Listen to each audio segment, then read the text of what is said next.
বিসমিল্লাহির রহমানির রহিম।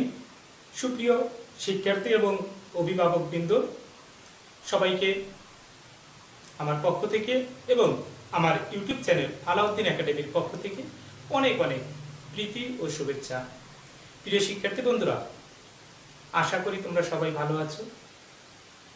আর তোমাদের কথা চিন্তা করে এই দুর্যোগকালীন সময়ে আমার পক্ষ থেকে, অর্থাৎ আমার ইউটিউব চ্যানেল আলাউদ্দিন একাডেমির পক্ষ থেকে তোমাদের মাঝে আজ বিজ্ঞানের গুরুত্বপূর্ণ একটি অধ্যায়, যে অধ্যায়টা রসায়ন বিজ্ঞান সম্পর্কিত।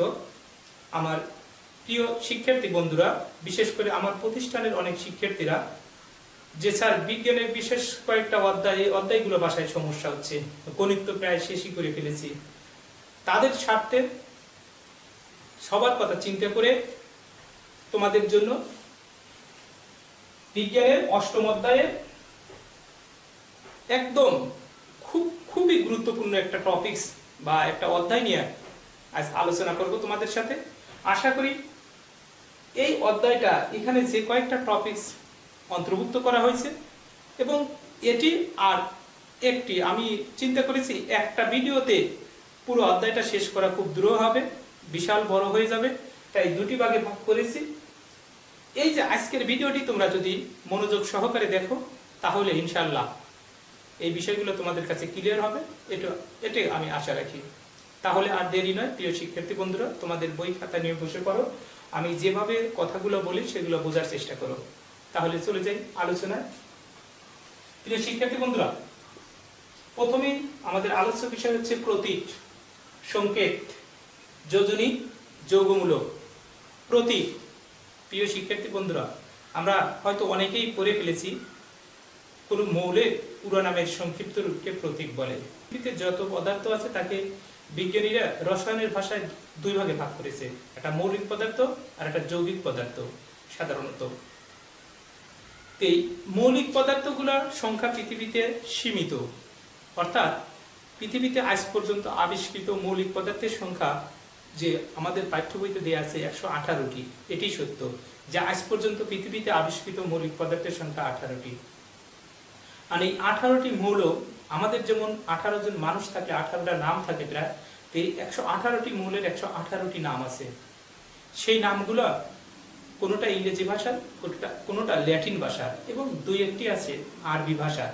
প্রিয় শিক্ষার্থী বন্ধুরা, এই যে 118টি মৌল আছে, এই 18টি মৌলের ইংরেজি বা ল্যাটিন নামের প্রথম একটি বা দুটি অক্ষর দ্বারা সেই মৌলটিকে প্রকাশ করা হয়। এই যে সংক্ষিপ্ত একটি বা দুটি অক্ষর দ্বারা প্রকাশ করা কোনো মৌলের পুরো নামকে, এটাই হচ্ছে প্রতীক। তাই আমরা বলতে পারি কোনো মৌলের পুরো নামের সংক্ষিপ্ত রূপকে বলা হয় প্রতীক। প্রিয় শিক্ষার্থী বন্ধুরা, একটু উদাহরণ দিলে আরেকটা মনে হয় ক্লিয়ার হবে আরেকটু। সেটি হচ্ছে, দেখো, তোমাদের যখন বছরের শুরুতে তোমাদের টিচাররা, শ্রেণী শিক্ষক রুটিন লিখে দেয়, তখন কিন্তু ওই শিক্ষকদের পুরো নাম লিখে দেয় না। যেমন আমার নাম মাহমুদুল হক, MS লেখা হয়।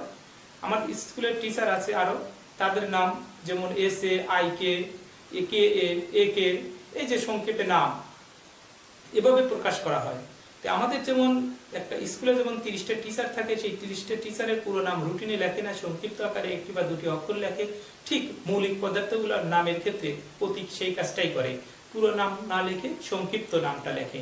যেমন, প্রিয় শিক্ষার্থী বন্ধুরা, এই যে এখানে চার্টে দেখতে পাচ্ছ ধাতু এবং অধাতু, মৌলিক পদার্থগুলোকে দুই ভাগে ভাগ করা আছে, ধাতু এবং অধাতু। আরো আছে উপধাতু, সেক্ষেত্রে সেটি আমি এখানে আনিনি।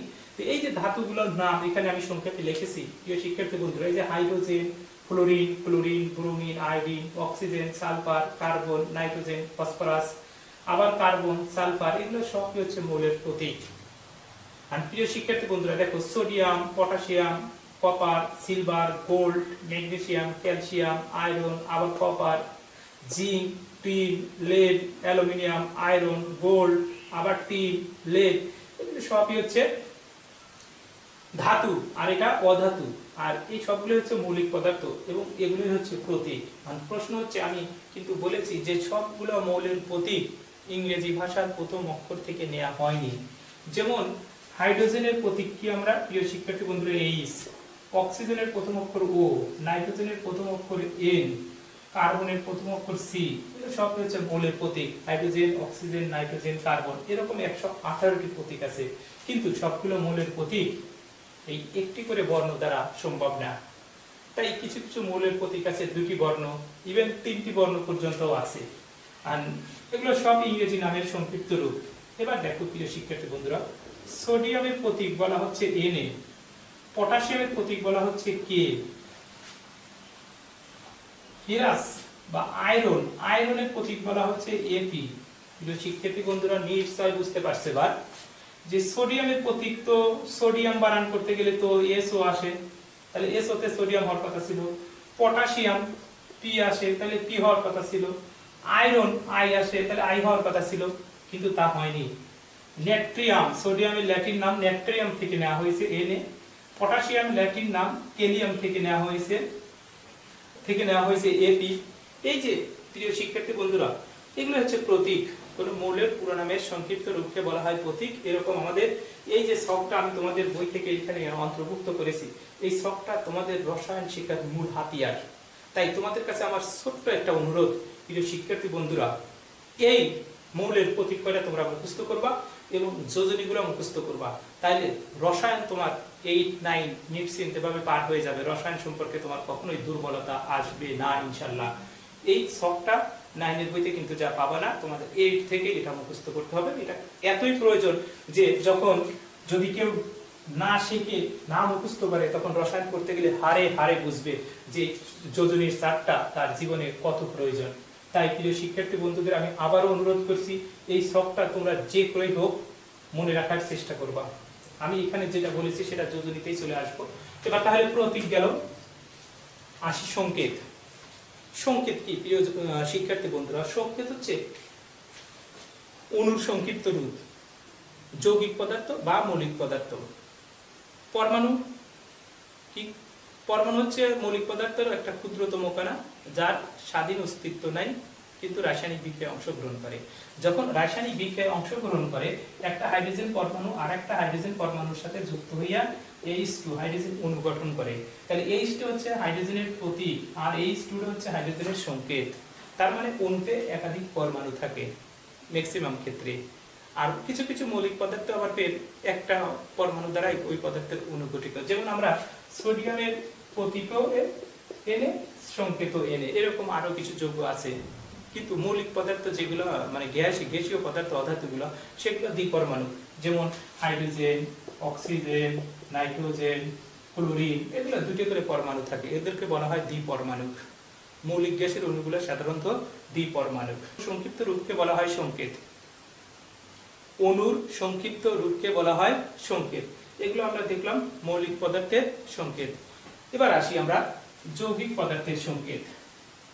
সংকেত যখন আমি লিখবো যে পানি H2O, পানি, কার্বন ডাই অক্সাইড CO2, মনে করো sodium chloride NaCl, calcium carbonate CaCO3, মনে করো সালফিউরিক অ্যাসিড H2SO4, মনে করো পটাশিয়াম ক্লোরাইড, পটাশিয়াম হাইড্রোক্সাইড, মনে করো ammonium carbonate, aluminium oxide, sodium oxide, magnesium oxide. প্রিয় শিক্ষার্থী বন্ধুরা, এগুলো হচ্ছে সবই হচ্ছে সংকেত। এরকম তোমার বইতে এই যে ছকটা দেয়া আছে, এই ছকটা আবারও বলছি, এই ছকটা তুমি যদি আনতে পারো, যে কোনো যৌগের সংকেত তুমি নিজে লিখতে পারবা, রসায়নের রাজা হয়ে যাবা।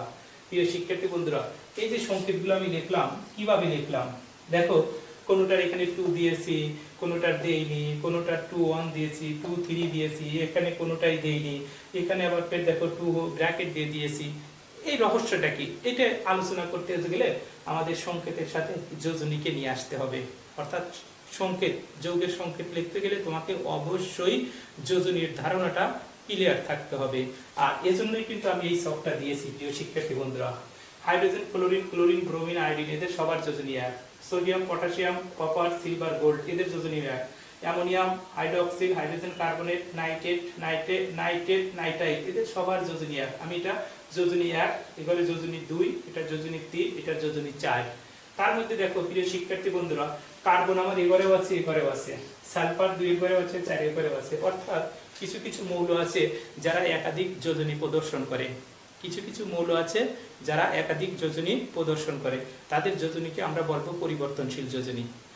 যোজনী কি কাজে লাগে সংকেত লেখার ক্ষেত্রে, এটা এবার আমি একটু বলি। আমরা সংকেত কিভাবে লিখবো? মৌলিক পদার্থের ক্ষেত্রে ওই পদার্থ যৌগটিতে যে ওই মানে যৌগের অণুতে যে কয়টা পরমাণু আছে সেই পরমাণু সংখ্যাকে ডান পাশে লিখে সংকেত লিখবো। যেমন অক্সিজেনে 2টা পরমাণু থাকে তাই O2, কিন্তু ওজোন নামে একটা আছে গ্যাস, ওজোন 3টা পরমাণু থাকে তাই O3। প্রিয় শিক্ষার্থী বন্ধুরা, আর যৌগিক পদার্থের ক্ষেত্রে যে পদার্থ মিলা অণু গঠন হবে, দুটি ভিন্ন পদার্থ মিলেই তো একটা অণু গঠিত হয়, যৌগিক অণু। সেক্ষেত্রে যেমন এখানে হাইড্রোজেন আর অক্সিজেন একে অপরের সাথে মিলিত হয়েছে, পানি গঠন করছে, তাহলে অক্সিজেনের যোজনী দেখো প্রিয় শিক্ষার্থীদের 2 হাইড্রোজেনের কাছে গেছে, আর হাইড্রোজেনের 1 অক্সিজেনের কাছে গেছে, 1 আমাদের লেখার দরকার নাই। তার মানে যোজনী অদল বদল হয়েছে, একজনের যোজনী আর একজনের কাছে গিয়েছে। প্রিয় শিক্ষার্থী বন্ধুরা, অর্থাৎ মনে করো এক্স একটা মৌল যার যোজনী এ, আর ওয়াই একটা মৌল যার যোজনী বি।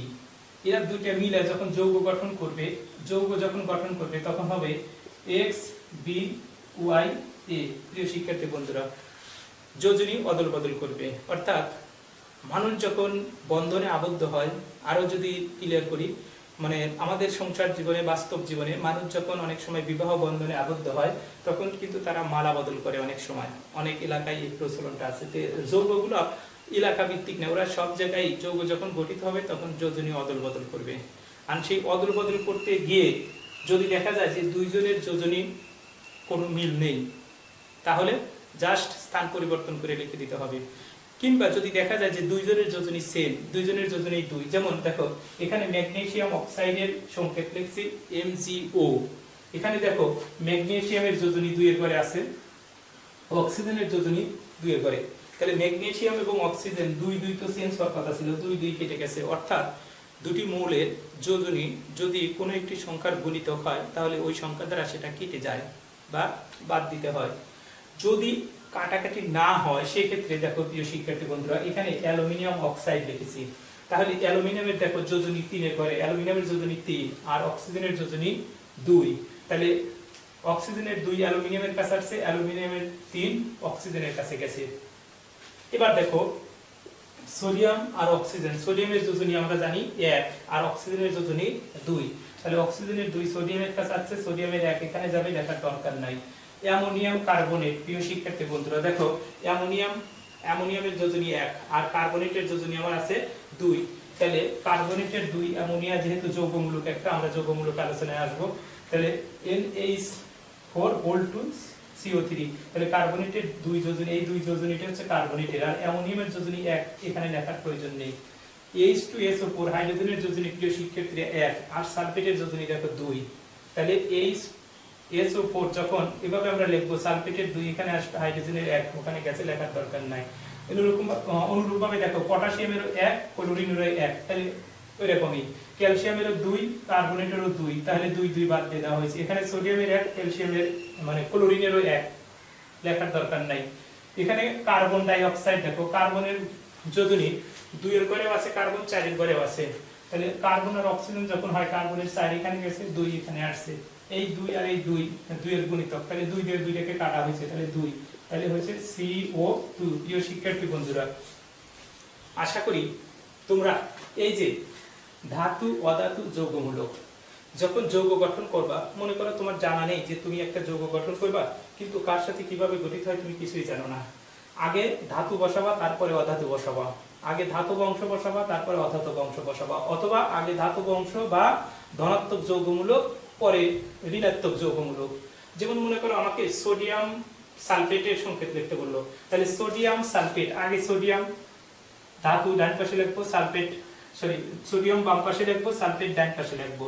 এবার আমার খেলা হচ্ছে মালা বদলের, সালফেটের যোজনী 2 এখানে আসবে আর সোডিয়ামের 1 লেখার দরকার নাই। আমাকে মনে করো লিখতে বললো কপার ফসফেট, কপারের সাথে ফসফেট গেল মনে করো, তাহলে কপার PO4 ফসফেট, তাহলে কপারের যোজনী দেখো 1 আছে কপারের যোজনী 2ও আছে। আমি মনে করলাম এখানে কপারের যোজনী 1 ব্যবহৃত হলো, তাহলে ফসফেটের যে যোজনী আছে সেই যোজনীটা এখানে 3 আসবে। আর যদি 2 আসে তাহলে এরকম হবে, ফসফেটের 3 এখানে থাকবে, PO4 হোল 2 হবে। তাহলে এটা হলো গিয়া কিউ প্লাস, এটা হচ্ছে কিউ ফ্রি। যাদের পরিবর্তনশীল যোজনী আছে, যেটা অল্প ছোট যোজনী বা যে যোজনীটা কম সেটাকে বলা হয় আস, আর যেটা বেশি যোজনী সেটাকে আমরা উচ্চারণ করি ইক। আশা করি প্রিয় শিক্ষার্থী বন্ধুরা প্রতি সংকেত এবং যোজনীর যে খেলা, এই খেলাটা তোমাদের বুঝতে হলে আগে এই সবটা মনে রাখতে হবে। আবারও রিকোয়েস্ট করছি, এই সবটা যদি একটু কথা শোনো, 10 মিনিট 5 মিনিট একটু এই সকের পাঠ দাও, দেখো ইনশাল্লাহ তোমার জীবনে রসায়ন আর কোনো সমস্যা হবে না। এবার আসি আমরা একটু যৌগমূলকে। যৌগমূলক কি প্রিয় শিক্ষার্থী বন্ধুরা? যৌগমূলক হচ্ছে একটা পরমাণু গুচ্ছ। এই যে যৌগমূলক, এগুলো সবই লিখছি যৌগমূলক, এগুলো পরমাণু গুচ্ছ। যখন 2 বা ততোধিক মূলের একাধিক পরমাণু একত্রে যুক্ত হইয়া একটা দল বা গ্রুপ গঠন করে, যে গ্রুপটা রাসায়নিক বিক্রিয়ায় একটা পরমাণু ন্যায় আচরণ করে। 2 বা ততোধিক মূলের একাধিক পরমাণু একত্রে যুক্ত হইয়া একটা দল বা গ্রুপ গঠন করে, যা রাসায়নিক বিক্রিয়ায় একটা পরমাণু ন্যায় আচরণ করে, তাকে আমরা যৌগমূলক বলি বা রেডিকেল বলি। সংক্ষেপে এই যৌগমূলকগুলো মনে রাখবা প্রিয় শিক্ষার্থী বন্ধুরা। দেখো 5টা যৌগমূলক হয়ে গেছে, কা সা সা 8টা হয়ে গেছে, আর এই একটা ফসফেট। এই কয়টা যৌগমূলকই তোমাদের বইতে আছে। তাহলে না এদের যোজনী হচ্ছে কা সা সা, এদের যোজনী 2, ফসফেটের যোজনী 3। তাহলে না কা সা সা এর মানে এটা দেখো, ammonium hydroxy, hydrogen carbonate, nitrate, nitrite, nitrate আর নাইট্রাইট। নাইট্রেট হচ্ছে NO3, অর্থাৎ বাংলা বানান কম হলে অক্সিজেন সংখ্যাটা আছে বেশি। অনুরূপভাবে কা সা সা, সালফেট, সালফাইড, এখানেও সালফেট 4টে অক্ষর, মানে অক্সিজেন বেশি। আর সালফাইড 5টা, এখানে এসেছে 3টা অক্সিজেন। এটা মনে রাখবা। আর একমাত্র ফসফেট এর যোজনী 3। এই যোজনী মানে যৌগমূলক কয়টাই তোমাদের বইতে দেওয়া আছে। আশা করি প্রিয় শিক্ষার্থী বন্ধুরা যৌগমূলক এক কথায় যদি প্রশ্ন আছে, যৌগমূলক কি? একটা পরমাণু গুচ্ছ। আর এরা সবসময় আদানগ্রস্ত হবে, হয় ধনাত্মক না হয় ঋণাত্মক। তো তোমাদের বইতে যেটা আছে একমাত্র অ্যামোনিয়া হচ্ছে ধনাত্মক, আর সবগুলো হচ্ছে ঋণাত্মক যৌগমূলক। তাই যৌগমূলক দিয়ে যখন কোনো যৌগের সংকেত থাকবে, যৌগমূলকের সংকেতটা অবশ্যই ডান পাশে থাকবে, ঋণাত্মক মূলক। আর একমাত্র এই ধনাত্মকটা প্রিয় শিক্ষার্থী বন্ধুরা, এই যে আমি যেটা বলছিলাম যে এই যৌগমূলকগুলো ডান পাশে থাকবে একমাত্র অ্যামোনিয়া বাদে। যেমন অ্যামোনিয়া, যদি আমরা অ্যামোনিয়ার সাথে কোনো যৌগের সংকেত যদি লিখতে চাই, মনে করি অ্যামোনিয়ার সাথে ক্লোরিন যুক্ত হলো, তাহলে এটা অ্যামোনিয়াম ক্লোরাইড। এর আরেকটা নাম আছে প্রিয় শিক্ষার্থী বন্ধুরা, জানো কি? হ্যাঁ, এটার আরেকটা নাম আছে নিশাদল। নিশাদল নামটা মনে রাখবা। আর এই যে যৌগমূলকগুলো আছে সেগুলো যৌগের সবসময় ডান পাশে থাকবে। যেমন আমি লিখলাম সোডিয়াম সালফেট, সোডিয়াম সালফেট, সালফেটের 2 এখানে আসবে, সালফেট মানে সালফেটের 2 এখানে আসবে, লেখার দরকার নেই। মনে করো অ্যালুমিনিয়াম ফসফেট, LPO4, অ্যালুমিনিয়ামের যোজনী 3, ফসফেটের যোজনী 3, লেখার দরকার নেই। তাহলে ধনাত্মক অংশগুলো, ধাতুগুলো সাধারণত বামে থাকবে, অধাতুগুলো ডাইনে থাকবে। আর যৌগমূলকের ক্ষেত্রে একমাত্র ধনাত্মক যৌগমূলকটা বামে থাকবে, আর সব যৌগমূলক ডাইনে থাকবে। এরকম পাশাপাশি দুটাকে বসাবা, মনে করো বর এবং কনেকে পাশাপাশি বসাবা, বসায়া তাদের মালা বদল করে দিবা, ইনশাআল্লাহ সকল যৌগের সঠিক সংকেত লিখতে পারবা। আর এই যৌগমূলক কি সেটা তো গেল। এবার আমি আসি প্রিয় শিক্ষার্থী বন্ধুরা রাসায়নিক সমীকরণ। রাসায়নিক সমীকরণ, আমাদের এই পৃথিবীতে যত পরিবর্তন আছে রসায়ন বিজ্ঞানের মতে পরিবর্তনটা হচ্ছে 2 প্রকার, একটা হচ্ছে ভৌত পরিবর্তন আর একটা হচ্ছে রাসায়নিক পরিবর্তন। এই রাসায়নিক পরিবর্তনকে বোঝার জন্য আমাদের রাসায়নিক বিক্রিয়া এবং রাসায়নিক সমীকরণ খুবই প্রয়োজন।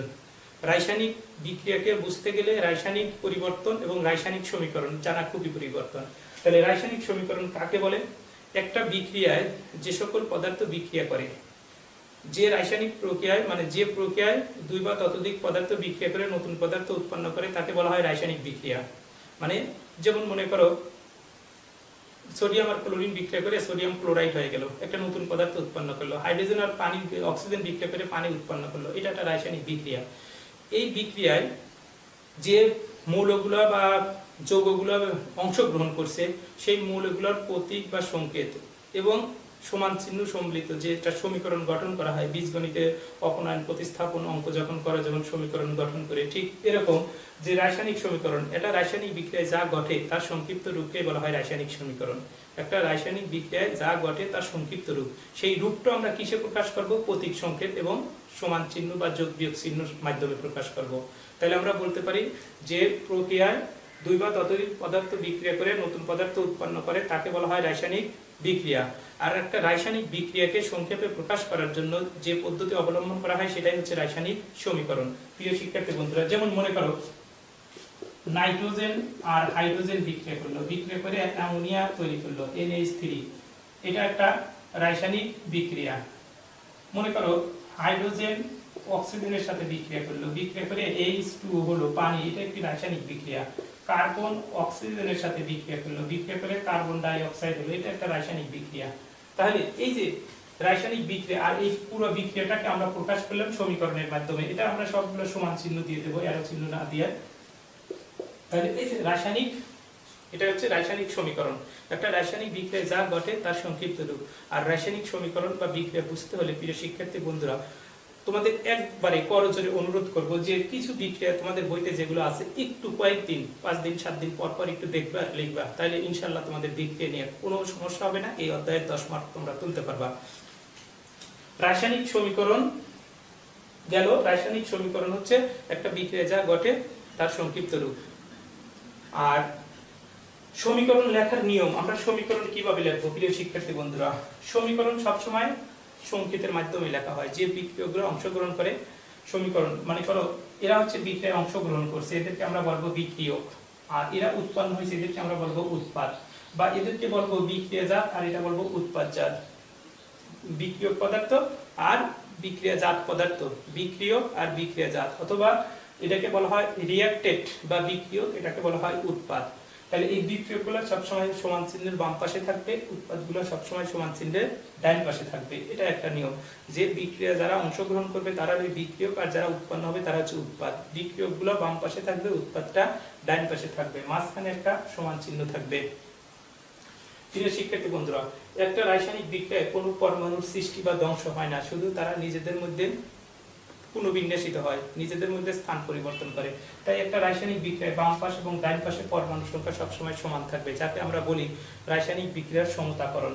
রাসায়নিক বিক্রিয়ার সমতাকরণ, রাসায়নিক বিক্রিয়ার লেখার নিয়ম এবং পরেই আছে সমতাকরণ।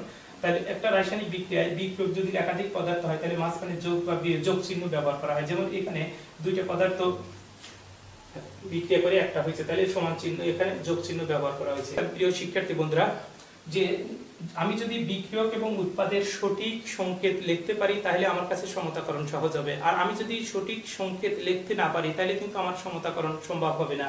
তাই আগে সঠিক সংকেত, যেমন ক্যালসিয়াম কার্বনেটকে আমি তাপ দিয়েছি, ক্যালসিয়াম অক্সাইড আর কার্বন ডাই অক্সাইড হয়েছে, আমি যদি ক্যালসিয়াম অক্সাইডের সংকেত লেখার সময় এখানে একটা 2 দিয়ে রাখি তাহলে আজীবনের সংকেত সমতাকরণ সম্ভব হবে না, খুব কঠিন ব্যাপার হয়ে যাবে। তাই সঠিক সংকেত আগে আমার জানা থাকতে হবে।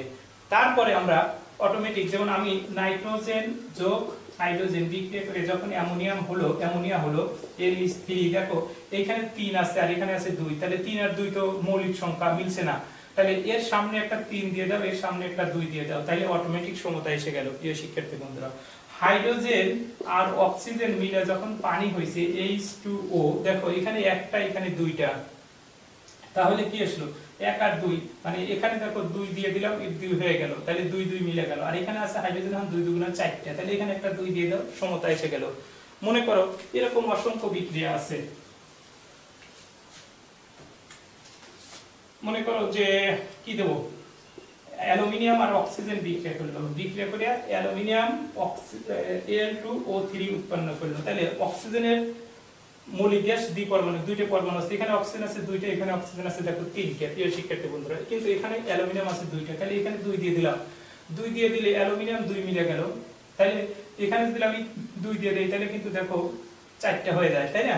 তাই এখানে অ্যালুমিনিয়াম দেবো আমি কত 4, আর এখানে দিয়ে দেবো কত 3 2 6, 3 2 6, অর্থাৎ 4টে অ্যালুমিনিয়াম পরমাণু আর 3 অণু অক্সিজেন মিলে অ্যালুমিনিয়াম অক্সাইড হয়ে গেল। এভাবে আমরা যদি সমীকরণ লিখে একটু চেষ্টা করি, প্রিয় শিক্ষার্থী বন্ধুরা, আবারও বলছি এই সমীকরণ তোমরা 6 7 এ করনি, প্রাইমারিতে করনি, নতুন নতুন জিনিসটা করতে তোমাদের একটা আগ্রহ থাকা লাগবে, একটু বেশি প্র্যাকটিস করা লাগবে, তাহলে ইনশাল্লাহ সমীকরণ তোমাদের কাছে কোনো সমস্যা হবে না সমতা করা। এবার আমি যাব প্রিয় শিক্ষার্থী বন্ধুরা বিভিন্ন ধরনের রাসায়নিক বিক্রিয়া। রাসায়নিক বিক্রিয়ার প্রকারভেদের মধ্যে আমাদের রয়ে গেছে প্রথমে মনে করো সংযোজন, তারপরে আছে বিযোজন, তারপরে আছে দহন, তারপরে আছে প্রতিস্থাপন, আরো আছে প্রশমন, সেটা আমি রাসায়নিক বিক্রিয়ায় শক্তির রূপান্তর যখন আলোচনা করি তখন আলোচনা করব। সংযোজন শব্দটি খুব সহজ ভাষায়, খুব মানে শর্টকাট দেখো আমি মানে তোমাদের বোঝানোর চেষ্টা করবো আর কি। সংযোজন শব্দের অর্থ থেকে আমরা বুঝতে পারি যে একত্রিত হওয়া, দুটো জিনিস একত্রিত হওয়া, সংযোজন করা, মানে একটার সাথে এই কলমটা এই হেডটার সাথে সংযোজন করলাম, এটাই সংযোজন। যখন দুটি মৌল একত্রে যুক্ত হয়ে একটা যৌগ উৎপন্ন করবে তখন তাকে আমরা সংযোজন করব। শুধু দুটি মৌলই নয় প্রিয় শিক্ষার্থী বন্ধুরা, দুটি মৌল হতে পারে, একটা মৌল একটা যৌগ হতে পারে, আবার দুটি যৌগ হতে পারে। তাই আমরা বলি যখন দুই বা ততোধিক মৌলিক বা যৌগিক পদার্থ একত্রে যুক্ত হয়ে একটি মাত্র যৌগ উৎপন্ন করে তখন তাকে আমরা বলবো সংযোজন বিক্রিয়া। দুই বা ততোধিক মৌলিক বা যৌগিক পদার্থ একত্রে যুক্ত হইয়া একটি মাত্র যৌগ উৎপন্ন করে তখন তাকে আমরা বলবো সংযোজন বিক্রিয়া। প্রিয় শিক্ষার্থী বন্ধুরা, যেমন আমি হাইড্রোজেন যোগ অক্সিজেন সমান সমান H2O পানি, এটা একটা সংযোজন বিক্রিয়া। ক্যালসিয়াম অক্সাইড যোগ কার্বন ডাই অক্সাইড সমান সমান ক্যালসিয়াম কার্বনেট, এটা একটা সংযোজন বিক্রিয়া। নাইট্রোজেন যোগ হাইড্রোজেন সমান সমান অ্যামোনিয়া NH3, এটা একটা সংযোজন বিক্রিয়া। এই তো প্রিয় শিক্ষার্থী বন্ধুরা দেখো, এটা দুটি মৌলিক পদার্থ, এটাও দুটি মৌলিক পদার্থ, এটা দুটি যৌগিক পদার্থ। তাহলে একটা মৌলিক একটা যৌগিক পদার্থ মিলাও, মানে দুটি যৌগিক পদার্থ মিলাও একটা যৌগ হতে পারে, দুটি মৌলিক পদার্থ মিলাও একটা যৌগ হতে পারে, এটা ক্লিয়ার। তো এরকম যখন দুই বা ততোধিক মৌলিক বা যৌগিক পদার্থ একত্রে যুক্ত হয়ে একটি মাত্র যৌগ উৎপন্ন করবে তখন তাকে আমরা বলবো সংযোজন বিক্রিয়া। এই সংযোজন বিক্রিয়ার সাথে আরেকটা শব্দ পরিচিত, সেটা আমি তোমাদের ক্লিয়ার করে দিই, সেটা হচ্ছে সংশ্লেষণ।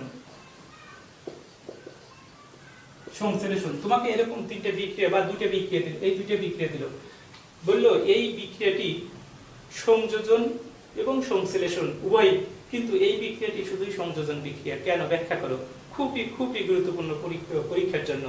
সংযোজনের সাথে আসলো সংশ্লেষণ, একটা শব্দ শুধু মনে রাখবা যে এটা তো তিনটেই সংযোজন বিক্রিয়া, কিন্তু যে সংযোজন বিক্রিয়ায় দুটি মৌলিক পদার্থ বিক্রিয়া করে সেই বিক্রিয়ার আরেকটা নাম আছে সংশ্লেষণ। সংযোজনও বলা যাবে আবার সংশ্লেষণও বলা যাবে।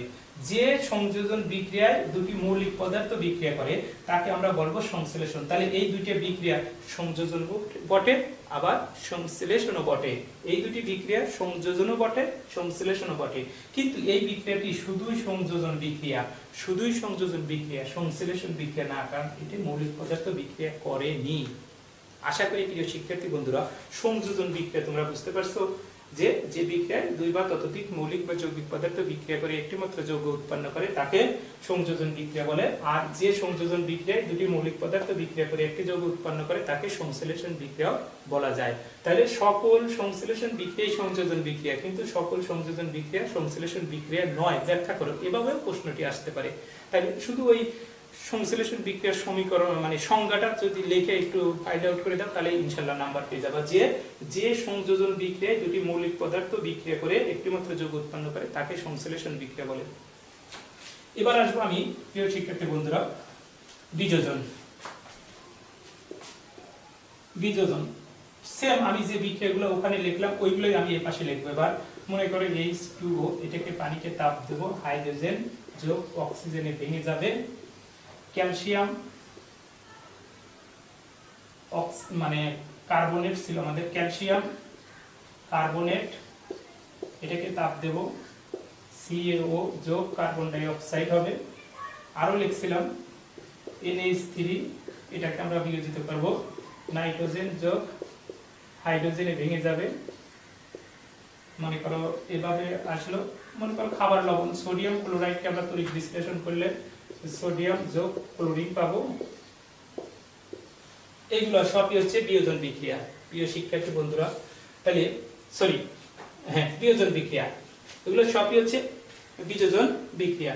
যে বিক্রিয়ায় একটি যৌগ, যে বিক্রিয়া, এগুলো সব কিন্তু একটা যৌগ, যে বিক্রিয়া একটা যৌগ বিয়োজিত হইয়া বা বিশ্লেষিত হইয়া দুই বা ততোধিক মৌলিক বা যৌগিক পদার্থ উৎপন্ন করে তাকে বিয়োজন বিক্রিয়া বলে। তাহলে যে বিক্রিয়ায় একটি যৌগ বিয়োজিত হইয়া দুই বা ততোধিক মৌলিক বা যৌগিক পদার্থ উৎপন্ন করে তাকে বিয়োজন বিক্রিয়া বলে, তাকে বিয়োজন বিক্রিয়া বলে।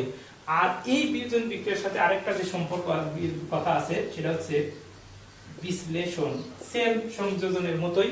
দেখো প্রিয় শিক্ষার্থী বন্ধুরা, এই বিক্রিয়ায় আর এই বিক্রিয়ায় তিনটি মৌলিক পদার্থ উৎপন্ন হয়েছে। তাহলে যে বিয়োজন বিক্রিয়ায় দুটি মৌলিক পদার্থ উৎপন্ন হয়, যে বিয়োজন বিক্রিয়ায় দুটি মৌলিক পদার্থ উৎপন্ন হয় তাকে বিশ্লেষণ বিক্রিয়াও বলা যায়। তাহলে এই তিনটে বিক্রিয়া, এটি এটি এটি, এই তিনটে বিক্রিয়া বিয়োজন বিক্রিয়া আবার বিশ্লেষণ বিক্রিয়া, কিন্তু এটা শুধুই বিয়োজন বিক্রিয়া, বিশ্লেষণ বিক্রিয়া নয়। তাই সকল বিশ্লেষণ বিক্রিয়া বিয়োজন বিক্রিয়া, কিন্তু সকল বিয়োজন বিক্রিয়া বিশ্লেষণ বিক্রিয়া নয়। খুবই খুবই গুরুত্বপূর্ণ প্রিয় শিক্ষার্থী বন্ধুরা। এই যে সংযোজন বিয়োজন বিক্রিয়া নিয়ে কথা বললাম, আশা করি এই বিক্রিয়াগুলো তোমরা যদি একটু চেষ্টা করো, একটু বোঝার চেষ্টা করো, তাহলেই ইনশাআল্লাহ এই অধ্যায় নিয়ে তোমাদের সমস্যা হবে না। এবার আমি আসবো প্রিয় শিক্ষার্থী বন্ধুরা দহন বিক্রিয়া। দহন মানে কি বুঝতেইছো? দহন হচ্ছে কোনো কিছুকে অক্সিজেনের উপস্থিতিতে পোড়ানো, কোনো মৌলকে অক্সিজেনের উপস্থিতিতে পুড়িয়ে তার উপাদান মূলের অক্সাইডে রূপান্তর করাকে দহন বিক্রিয়া বলেন।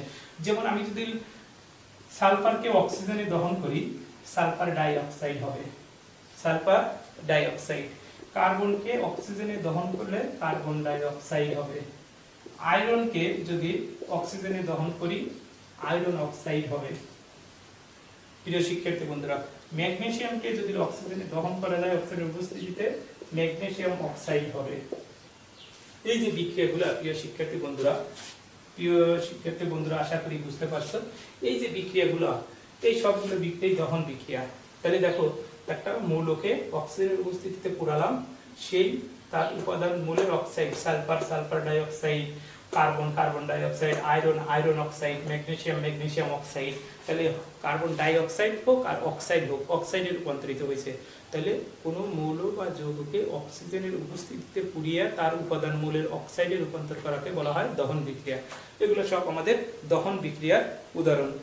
আশা করি প্রিয় শিক্ষার্থী বন্ধুরা দহন বিক্রিয়া সম্পর্কে তোমাদের বিষয়টি ক্লিয়ার হয়েছে। দহন বিক্রিয়া কি? তাহলে দহন হচ্ছে কোনো কিছুকে অক্সিজেনের উপস্থিতিতে পুরানো, কোনো কিছুকে অক্সিজেনের উপস্থিতিতে পুরানো, এগুলো আমাদের সবই দহন বিক্রিয়া। আর একটি বিক্রিয়া নিয়ে আমি তোমাদের সাথে কথা বলে আজকের ভিডিওটি শেষ করব। পরবর্তী ভিডিওতে এই অধ্যায়ের যে আরো গুরুত্বপূর্ণ যে আছে, যে রাসায়নিক বিক্রিয়ায় শক্তির রূপান্তর হয়, শুষ্ক কোষের গঠন আর তড়িৎ বিশ্লেষণ, বিশেষ করে তিনটে টপিক আর প্রশমন বিক্রিয়া নামে খুবই গুরুত্বপূর্ণ একটা বিষয় আছে। এবার আসলে প্রতিস্থাপন। প্রিয় শিক্ষার্থী বন্ধুরা, মনে করো এইখানে আর এইখানে দুই বন্ধু পাশাপাশি বসে গল্প করতেছে। এইখানে আর এক বন্ধু আছে। এই দুই বন্ধুর সাথে এই বন্ধুটা ক্ষমতাধর এবং খুব সাহসী। ওদের দুইজনের এই মিষ্টি আলাপ এর পছন্দই হলো না। ও এখান থেকে একজনকে এসে, ওর যেহেতু ক্ষমতা বেশি, শক্তি বেশি, এখান থেকে একজনকে সরিয়ে দিয়ে ও ওই জায়গায় বসে গল্প শুরু করে দিল।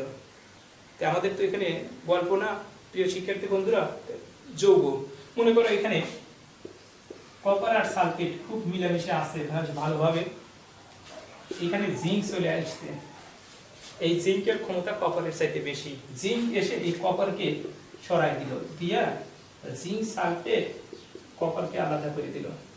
অথবা H2SO4 ছিল প্রিয় শিক্ষার্থী বন্ধুরা, এখানে আয়রন আসলো, এসে এই আয়রন এই হাইড্রোজেনকে সরাই দিল, FeSO4 যোগ হাইড্রোজেন, এভাবে হয়ে গেল। তার মানে কি? এর সংজ্ঞা এখন নিজেরাই দেখো, একটু বোঝার চেষ্টা করো। যে বিক্রিয়া, এটা একটা বিক্রিয়া, রাসায়নিক বিক্রিয়া। যে বিক্রিয়ায় একটি মৌল কোন যৌগ থেকে একটা মৌলকে সরিয়ে নিজে ওই জায়গা দখল করে নতুন যৌগ উৎপন্ন করে। আবারও বলছি, যে বিক্রিয়ায় একটি মৌল কোন যৌগ থেকে একটা মৌলকে সরিয়ে দিয়ে নিজে তার স্থান দখল করে নতুন যৌগ উৎপন্ন করে তাকে প্রতিস্থাপন বিক্রিয়া বলে। যে বিক্রিয়ায় একটি মৌল কোনো যৌগ থেকে একটি মৌলকে সরিয়ে নিজে ওই জায়গা দখল করে নতুন যৌগ উৎপন্ন করে তাকে প্রতিস্থাপন বিক্রিয়া বলে।